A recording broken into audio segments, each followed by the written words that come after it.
सभी बाहर से आए सभासदों एवं अतिथिगणों का स्वागत करती हूँ तथा इसी के साथ आज की कार्यवाही करने की घोषणा करती हूँ। महासचिव जी नवनिर्वाचित सांसदों को शपथ ग्रहण करवाई जाए।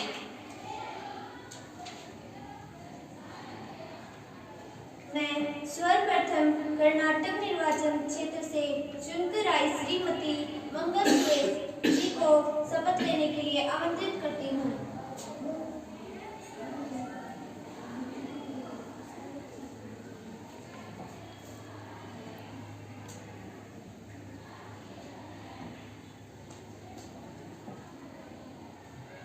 महोदया, आप शपथ लेंगे या प्रतिज्ञा करेंगे? महोदया, किस भाषा में शपथ लेंगे? मैं हिंदी भाषा में शपथ लेंगी। मैं काम नहीं करेंगी।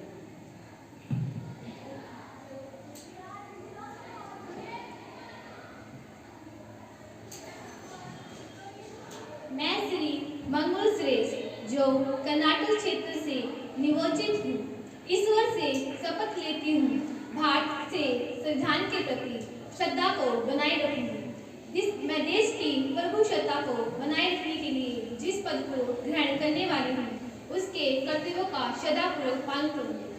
मैं आंध्र प्रदेश निर्वाचन क्षेत्र से चुनकर आई सत्यवती जी को शपथ लेने के लिए आमंत्रित करती हूँ।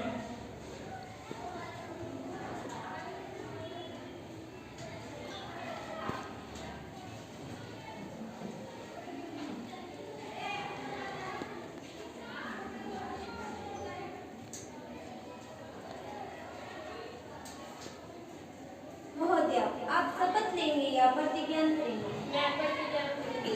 महोदया, आप किस भाषा में प्रतिज्ञा करेंगे? मैं अंग्रेजी भाषा में प्रतिज्ञा करूंगी।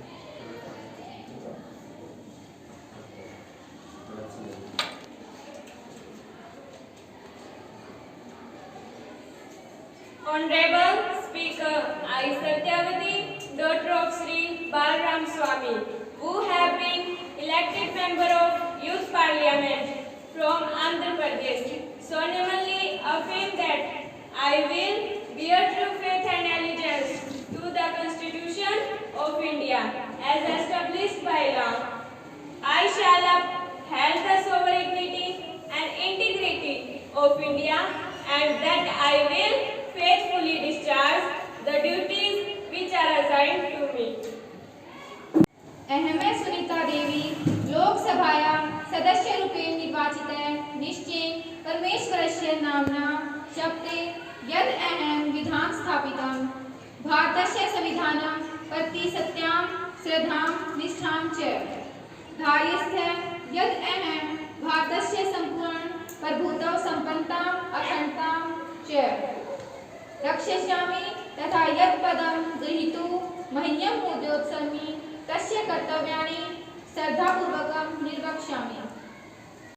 महासचिव जी प्रश्न काल से संबंधित संपूर्ण विवरण आदरणीय सभासदों के पटल पर प्रस्तुत किए जाएं। क्वेश्चन नंबर बोल दो। हो जाएगा। प्रश्न संख्या 1 कुमारी सोनू अपना प्रश्न रखें। महोदया जी, मैं आपके माध्यम से गृह मंत्री से प्रश्न करना चाहती हूँ। क्या मुझे अनुमति है? हाँ, अनुमति है। मंत्री जी, मैं आपके माध्यम से यह पूछना चाहती हूँ कि अग्निपथ योजना को लेकर देश भर में भारी विरोध चल रहा है। सरकार के द्वारा लाई गई इस नीति से युवाओं को क्या लाभ है और इतने भारी प्रदर्शन के बावजूद भी सरकार इसे क्यों लागू करना चाहती है, बताइए। महोदया, हमारी सरकार विपक्ष को अवगत कराना चाहती है कि अग्निपथ योजना पर एक बड़ा ऐलान कर दिया है कि 4 साल इस योजना को पूरा करने वाले अग्निवीरों को केंद्रीय सशस्त्र पुलिस बलों और भर्ती में 10% रिजर्वेशन मिलेगा।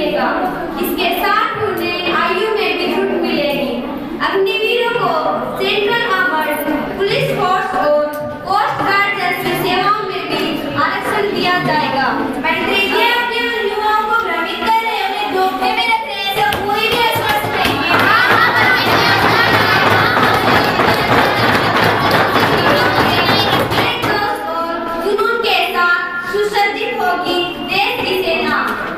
अग्निवीरों के भविष्य को उज्जवल बनाने में कई महत्वपूर्ण कदम उठाए जा रहे हैं।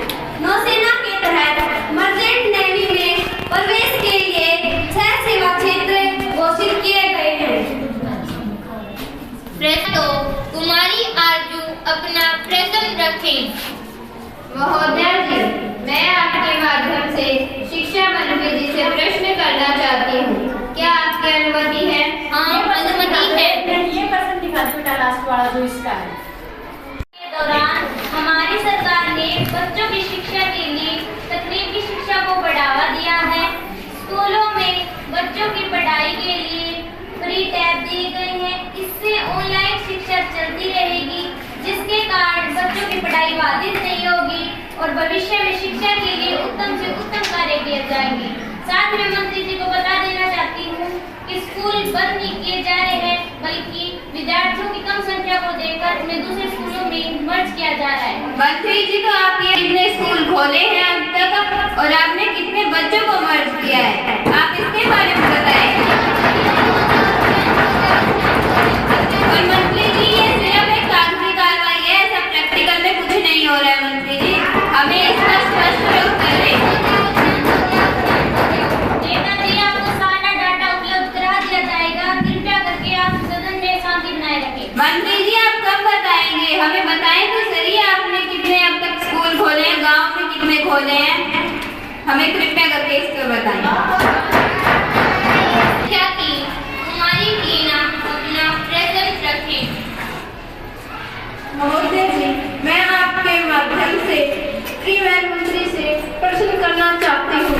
क्या मुझे अनुमति है? हाँ, अनुमति है।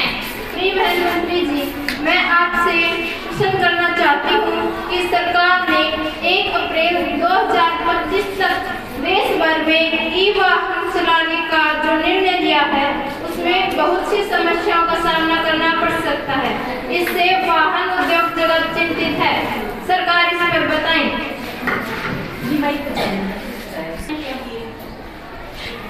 हमने ई-वाहन को चलाने का फैसला लिया है। मैं आपके माध्यम से मंत्री जी को बता देना चाहती हूँ कि यह फैसला देश के हित में लिया गया है। पर्यावरण की बढ़ती चिंता को मद्देनजर रखते हुए यह फैसला लिया गया है। ई-वाहन को विकसित करने के लिए सरकार ने लिथियम आयन बैटरी कीमत आदि करके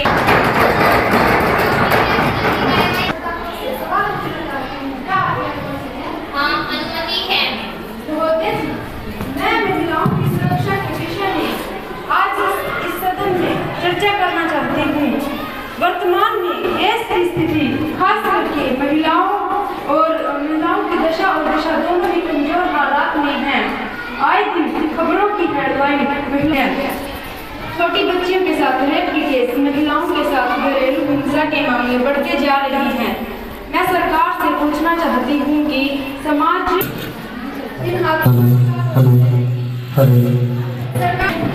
महोदय जी, हमारी सरकार विपक्ष को अवगत कराना चाहती है कि हमने महिलाओं के अत्याचार को रोकने के लिए सख्त व कड़े प्रावधान किए हैं। महिलाओं की सुरक्षा से जुड़ी कई पहल तेजी से पूरी की जा रही है। समय पर और प्रभावी जांच के लिए IPSS को NTSO से संबंधित विभिन्न पहलू की गई है और सभी राज्यों में ऑनलाइन टूल से प्रभावी इस्तेमाल की सिफारिश की गई है। सरकार ने पुलिस थानों में महिला सहायक डेस्क की स्थापना की और देश भर के सभी जिलों में महिला अपराध रोकने की नीतियां बनाई जा रही हैं।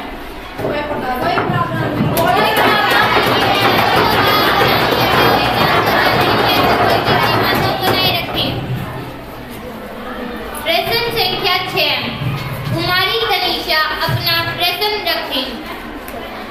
महोदय जी, आपके माध्यम से श्रम मंत्री से प्रश्न पूछना चाहती हूँ। क्या आपकी अनुमति है? हाँ, अनुमति है। श्रम मंत्री जी, युवा पीढ़ी हमारा भविष्य है और भविष्य युवाओं के कंधों पर टिका है और बढ़ती बेरोजगारी के कारण हमारी युवा पीढ़ी डिप्रेशन में जा रही है और बहुत से लोग आत्महत्या भी कर रहे हैं। इसीलिए बेरोजगारी को कम कर महोदया, हमारी सरकार बेरोजगारी को कम करने के लिए हर संभव कार्य कर रही है। युवाओं को रोजगार मुहैया करा रही है। रोजगार के आंकड़े इस वर्ष 37.05 से बढ़कर 37.07% हो गई है। श्रम भागीदारी 40.19 से घटकर 30.91% हो गई है। 2022 में बेरोजगारी के आंकड़े 7.83 से घटकर 7.12 के माध्यम से रक्षा मंत्री जी से प्रश्न करना चाहती हूँ। क्या आपकी अनुमति है? हाँ, अनुमति है। मैं आपसे पूछना चाहती हूँ कि जीडीपी के अर्थरूप में सैन्यता में कमी क्यों बदली जा रही है? और मेरा पहला प्रश्न यह है कि विगत 5 वर्षों में सेना व सुरक्षा बलों में महिलाओं की संख्या कितनी है? वह आतंकवाद को रोकने के लिए सीमाओं पर सुरक्षा प्रबंधों पर क्या कदम उठाए गए हैं? महोदय जी, मैं आपको बता देना चाहती हूँ कि जीडीपी की मेरे साथियों को आधी अधूरी जानकारी है। जीडीपी में कोई कमी नहीं हुई है, बल्कि महोदय जी सकल घरेलू उत्पाद अर्थात जीडीपी अर्थव्यवस्था का एक बुनियादी माप है। महोदय जी, जीडीपी 2022-23 की पहली तिमाही में 26.7% से बढ़कर 64.95% रही है और पिछले साल की तुलना में 31.4% बढ़ी है। और महोदय जी, रही बात महिलाओं की भागीदारी की, तो महिलाओं की योग्यता के अनुसार उन्हें सेना में भर्ती किया जा रहा है। और मैं विपक्ष नेता को बता दूं कि वर्तमान समय में नौसेना में 521 और थल सेना में 421 और वायु सेना में 352 महिलाओं की संख्या है। इसके गैर का उत्तर यह है कि अब सीमाओं की सुरक्षा सैटेलाइट के माध्यम से की जा रही है ताकि घुसपैठ पर काबू पाया जा सके। कृपया कर आप शांति बनाए रखें, मुझे अनुरोध करने दें, मुझे बोलने का वक्त दें, कृपया कर अनुरोध करें। और महोदय जी, मैं बता देना चाहती हूँ कि पिछली सरकार में आतंकवादी ज्यादा थे। पिछले 5 वर्षों से आतंकवाद सुरक्षा बलों की तैनाती बढ़ा दी गई है। प्रश्न संख्या 1, कुमारी पायल अपना प्रश्न रखें। माननीय महोदय जी, मैं आपके माध्यम से वित्त मंत्री जी से प्रश्न पूछना चाहती हूँ। क्या आपकी अनुमति है? हाँ, अनुमति है। वित्त मंत्री जी, मैं आपसे यह प्रश्न पूछना चाहती हूँ कि हमारे देश में वर्तमान समय में महंगाई बढ़ती जा रही है। खाने पीने की चीजें, पेट्रोल और खाद्य पदार्थ के भी दाम बढ़ रहे हैं। बढ़ते दामों के साथ साथ हमारे देश में गरीबी भी बढ़ रही है। इन दामों को रोकने के लिए आपकी सरकार क्या क्या कदम उठा रही है? सरकार ने पेट्रोल और डीजल के दाम कम करने के साथ साथ कुछ नई योजनाएं भी लागू की है। खाद्य सुरक्षा अधिनियम बनाया गया है। इसके तहत आम लोगों को कम कीमत पर वस्तुएं उपलब्ध करवाई जा रही है। इसके साथ ही किसानों को भी उत्पादन बढ़ाने के लिए प्रोत्साहित किया जा रहा है। सिंचाई के तहत खेतों में पानी पहुंचाया जा रहा है और अधिक बिजली देने के लिए खेतों में सोलर पैनल भी लगवाए जा रहे हैं ताकि कृषि में विकास बढ़ सके। पेट्रोल के दामों को तो आप एक महीने में 3 बार बढ़ा रहे हैं, बताइए। महोदय जी, मैं आपके माध्यम से कानून पूछना चाहती हूँ। करना चाहते हैं कि 10 से 17 वर्ष के 40 लाख बच्चे ओपियाइड का नशा करते हैं। अल्कोहल के मामले में बच्चे व्हाइटनर, क्लीनर, जूते बनाने के काम में आने वाले सॉल्यूशन को कपड़े में रखकर सूंघते हैं। 18 साल के बच्चे इस नशे को करते हैं। आपकी सरकार के मंत्रालय के अनुसार 60 लाख बच्चे इसका नशा करते हैं। 30 लाख बच्चे शराब का नशा करते हैं। नशे का विषय गंभीर विषय है। भावी पीढ़ी, देश का युवा इसी तरह अगर नशे की गिरफ्त में जाता रहा तो हमारे देश का भविष्य क्या होगा?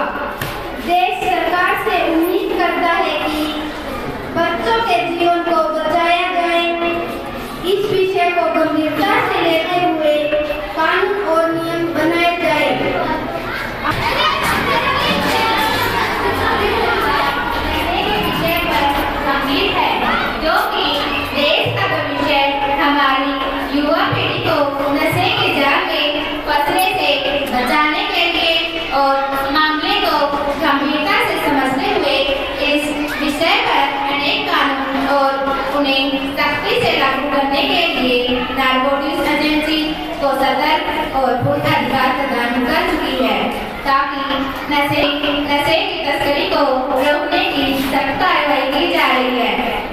और यह भी बता दें कि 2014 के बाद लगभग 2000 करोड़ रुपए की ड्रग्स को जब्त कर लिया गया और साथ ही डार्कनेट पर टैंकर पटेल मैसेज और क्रिप्टो करेंसी वाले हाईटेक साइट्स पर भी शिकंजा कसा है और सप्लाई करता है। हम जनता से उम्मीद करते हैं कि वो सरकार का भरोसा एवं सहयोग बनाए रखे। सरकार नशे के खिलाफ नीति व कानून बना रही है और नशे को रोकने के हर से प्रयास कर रही है। कुमारी शालू अपना प्रेजेंट रखें। महोदय जी, मैं अपने माध्यम से विदेश मंत्री से प्रश्न पूछना चाहती हूँ, क्या मुझे अनुमति है? हाँ, अनुमति है। विदेश मंत्री जी बताइए, रूस यूक्रेन के युद्ध में भारतीय छात्रों का भविष्य अंधकार में है और उनकी पढ़ाई बीच में रुक गई है, उसका सरकार क्या समाधान कर रही है, बताइए। महोदया जी, देखिए, हम युद्ध की निंदा करते हैं और युद्ध का समर्थन हम बिल्कुल भी नहीं करते। इस संबंध में तो संयुक्त राष्ट्र सुरक्षा परिषद के उस प्रस्ताव से भी भारत दूर रहा था जिसमें यूक्रेन के विरुद्ध रूस की आक्रमणकारी की कड़ी निंदा की गई थी। अपना प्रेजेंट रखें। माननीय महोदया जी, मैं आपके माध्यम से शिक्षा मंत्री जी से प्रश्न करना चाहती हूँ, क्या मुझे अनुमति है? हाँ, अनुमति है। शिक्षा मंत्री जी, क्या शिक्षा पर सिर्फ शहरी और अमीर लोगों का ही हक होता है, जबकि शिक्षा पर सभी का समान अधिकार होता है? लेकिन देश में शहरी और ग्रामीण क्षेत्रों में शिक्षा को लेकर बहुत बड़ा अंतर स्पष्ट रूप से दिखाई देता है। जब से आपकी सरकार सत्ता में आई है, शिक्षा में सुधार कम हुआ है और शिक्षा का ग्राफ ऊपर उठने के बजाय सामान्य गति से चल रहा है, जबकि शिक्षा के विकास का कार्य तेज गति से चलना चाहिए था। देश में शहरी और ग्रामीण क्षेत्रों में शिक्षा के अंतर की जो खाई गहरी होती जा रही है, उसको कम करने के लिए आपके पास कोई उपाय या आपकी सरकार इस पर क्या कार्य कर रही है? देश की जनता ये जानना चाहती है, इस पर सरकार जवाब दे। महोदया, मैं विपक्ष को यह बताना चाहती हूँ, शिक्षा प्रत्येक व्यक्ति का मौलिक अधिकार है। हम मौलिक अधिकारों के प्रति श्रद्धा और विश्वास रखते हैं। रही बात शिक्षा के विकास की, महोदया, हमारी सरकार शिक्षा के विकास के लिए और उत्तम शिक्षा के लिए बेहतर कार्य कर रही है। शिक्षा में डिजिटल माध्यम को लागू किया जा रहा है। ग्रामीण इलाकों में छात्र छात्राओं की शिक्षा पर कोई प्रभाव न पड़े, इसलिए ऑनलाइन व्यवस्था व ऑनलाइन कोचिंग कक्षाओं की व्यवस्था भी की जा रही है। हमारी सरकार ने 2013 से 2019 के बीच 72 उच्च शिक्षा संस्थानों की स्थापना की, जिसमें 5 केंद्रीय विश्वविद्यालय और 67 राष्ट्रीय महत्व के संस्थान INI शामिल हैं। महोदया, सरकार ग्रामीण इलाकों में शिक्षा के प्रावधानों में विशेषकर स्कूल और कॉलेजों को लेकर गंभीर है और ग्रामीण इलाकों में शिक्षा के प्रसार के लिए गतिशील है। हम शिक्षा के लिए सभी को समान दृष्टि से देखते हैं, क्योंकि हजारों फूल चाहिए एक माला बनाने के लिए, हजारों फूल चाहिए एक माला बनाने के लिए, हजारों दीपक चाहिए आरती सजाने के लिए, हजारों बूंद चाहिए समुद्र बनाने के लिए, पर एक शिक्षा ही काफी है, पर एक शिक्षा ही काफी है बच्चों का भविष्य बनाने के लिए।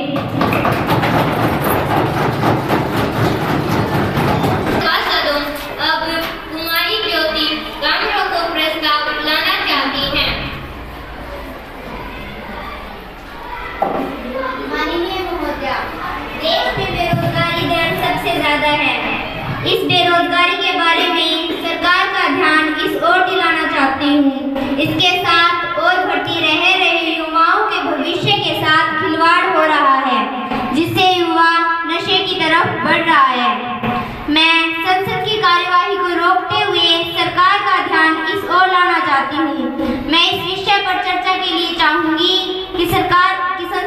कार्यवाही रोक दी जाए ताकि मेरे प्रस्ताव पर सदन में चर्चा की जाए। अब प्रश्न यह है कि माननीय सदस्य को सदन में प्रस्ताव पेश करने की अनुमति दी जाए या नहीं। जो पक्ष में है वो हाथ खड़ा करें।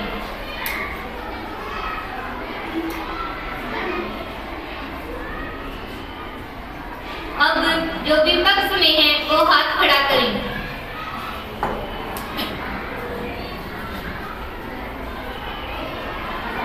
न कहने वालों का बहुमत है, न कहने वालों का बहुमत है, न कहने वालों का बहुमत है। आदरणीय सभासदों, माननीय ज्योति जी के द्वारा पेश किया जाने वाला प्रस्ताव 17 के मुकाबले 28 मतों से गिरता है।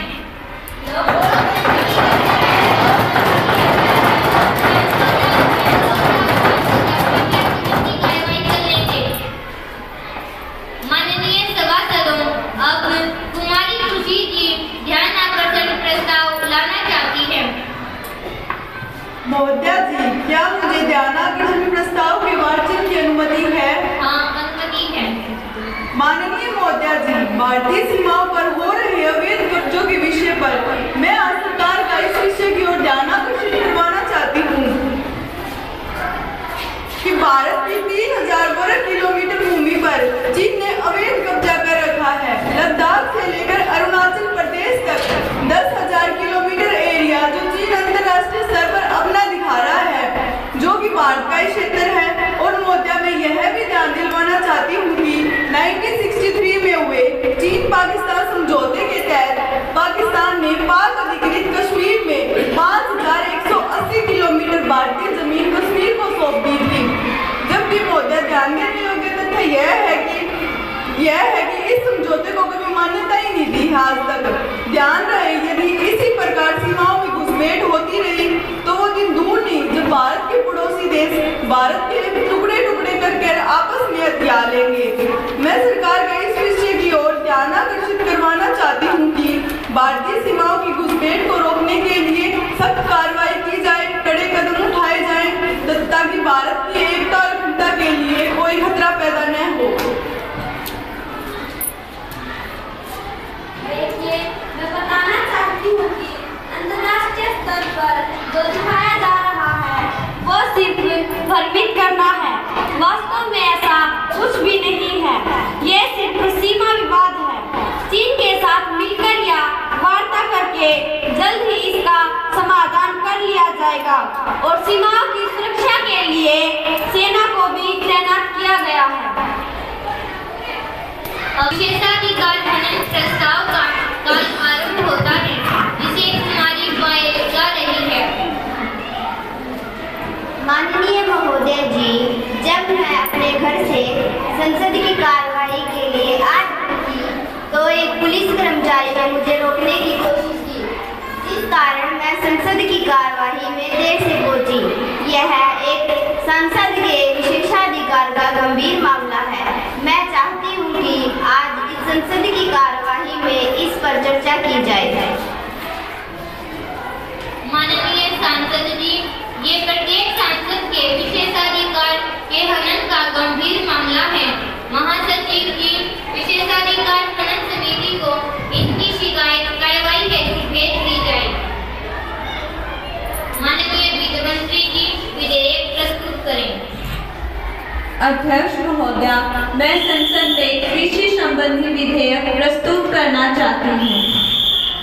अब प्रश्न यह है कि माननीय मंत्री जी को विधेयक प्रस्तुत करने की अनुमति दी जाए या नहीं। जो पक्ष में है वो हाथ खड़ा करें। विपक्ष में है वो हाथ खड़ा करें।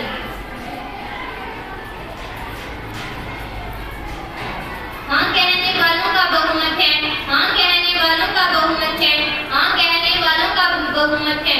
माननीय मंत्री जी, विधेयक पेश कीजिए। माननीय अध्यक्षा जी, एमएसपी विधेयक जो किसानों की उनकी उपज के लिए सही मूल्य दिलाता है, उस पर मैंने सदन में कानून बनाने के लिए संसद में विधेयक प्रस्तुत किया है। अध्यक्षा जी, मुझे विश्वास है कि सदन में माननीय सदस्यों द्वारा आपसी भेदभाव को भुलाकर इस विधेयक का स्वागत करेंगे। अध्यक्षा जी, मैं इन शब्दों के साथ यह प्रस्ताव प्रस्तुत करती हूँ कि एमएसपी विधेयक 2022 पर विचार किया जाए। इस कानून के आ जाने से किसानों को अपनी फसलों को बेचने के लिए बहुत बड़ा बाजार मिल जाएगा। ई मंडी की सुविधाएं मिल जाएंगी, जिससे किसान अपनी फसल को घर बैठे उचित दामों पर बेच सकेगा। इसके साथ किसान को जिस मंडी में उचित कीमत मिलेगी वहां पर वो अपनी फसल बेच सकता है। इससे राज्यों की बंदिश खत्म हो जाएगी। यह कानून किसानों के हित के लिए बनाया जा रहा है। ये सभासदों, अब दूसरे वाक्य की बहस आरंभ होती है। एमएसपी विधेयक 2022 पर प्रधानमंत्री जी अपना वक्तव्य दें। माननीय अध्यक्षा जी, जो विधेयक सदन में लाया गया है उसकी भावना वास्तव में अति उत्तम है। यदि इसे कानून का रूप दे दिया जाए तो किसानों को उसकी फसल का उचित मूल्य और कानूनी सुरक्षा भी मिल पाएगी। मैं इस विधेयक का समर्थन करती हूँ। एमएसपी की सीमा यह है कि यह गेहूं और धान फसलों से ही जुड़ा हुआ है, जो बागवानी और अन्य फसलों के उत्पादों को उपजाने से हतोत्साहित करता है। मैं चाहती हूँ कि इसमें अन्य फसलों को भी शामिल किया जाए। इस दिशा में केंद्र सरकार द्वारा उठाए गए कदम अधूरे से लग रहे हैं। मैं सरकार को सुझाव देना चाहती हूँ कि सरकार इसके लिए अच्छी बाजार व्यवस्था करे तथा कानूनी प्रावधान निश्चित करे तथा राज्य सरकारों से भी परामर्श करे। मंत्री जी, 2022 तक जो किसानों की आय को दोगुना करने की सरकार के प्रयास थे, उनके वांछित परिणाम नहीं मिले हैं। हम चाहते हैं कि इसके लिए सरकार कुछ सुधारात्मक कदम उठाए और किसानों के कल्याण के लिए कुछ लाभकारी योजनाएं बनाए। साथ ही विपक्ष यह भी चाहता है कि किसानों को जो बैंकों से ऋण उपलब्ध करवाया जाता है उसकी दरों को सस्ता किया जाए।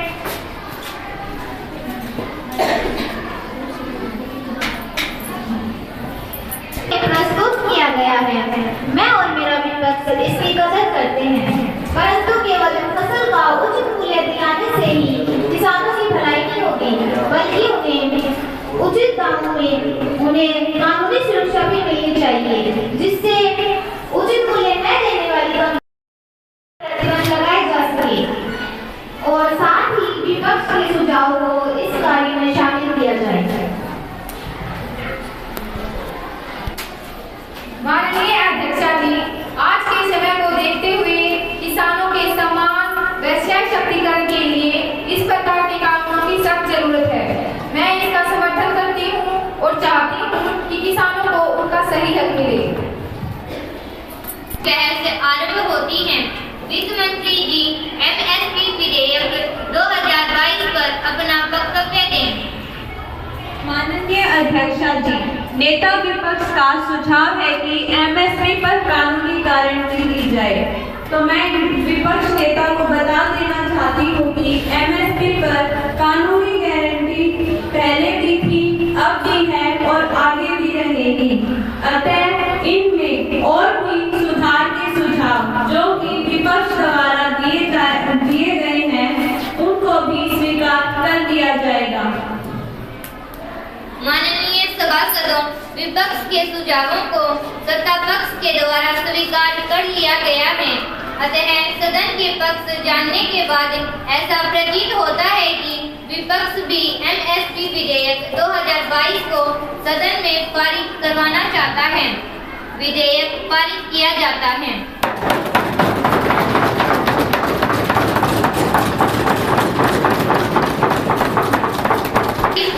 विधेयक को ऊपरी सदन में आवश्यक कार्यवाही हेतु भेज दिया जाए। सदन की कार्यवाही को स्थगित किया जाता है।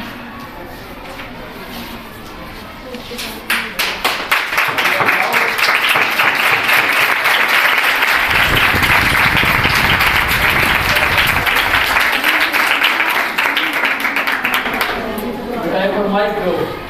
आपकी मैडम और अन्य स्टाफ और प्यारे बच्चों, पहले तो आप सभी को कार्यक्रम के लिए शुभकामनाएं। Thank you sir.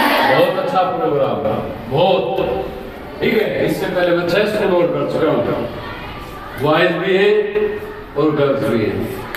ठीक, आपकी मैडम को मैं पहले ही बता चुका हूँ यहाँ कि कौन उसका परफॉर्मेंस कैसा है।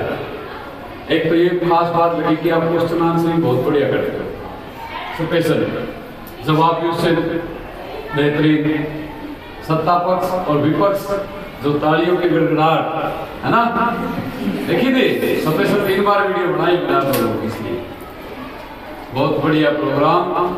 इसमें से एक बार ये बताओ कि पॉलिटिकल साइंस के बच्चे कितने बैठे हैं?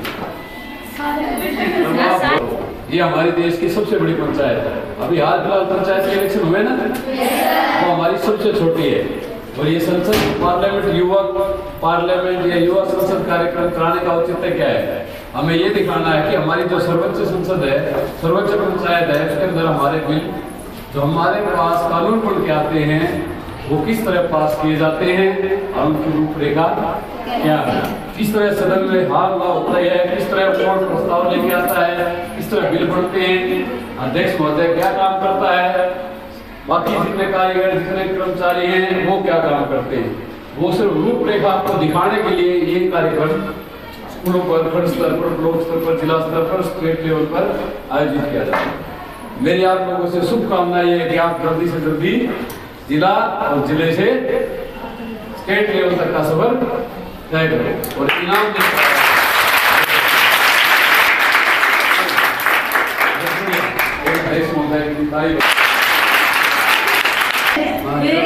हमें लगा कि हम सच्ची में जा सकते हैं और बच्चों ने आज बहुत अच्छा प्रस्तुत किया। बेटा बहुत बढ़िया, सभी बच्चों का भी धन्यवाद।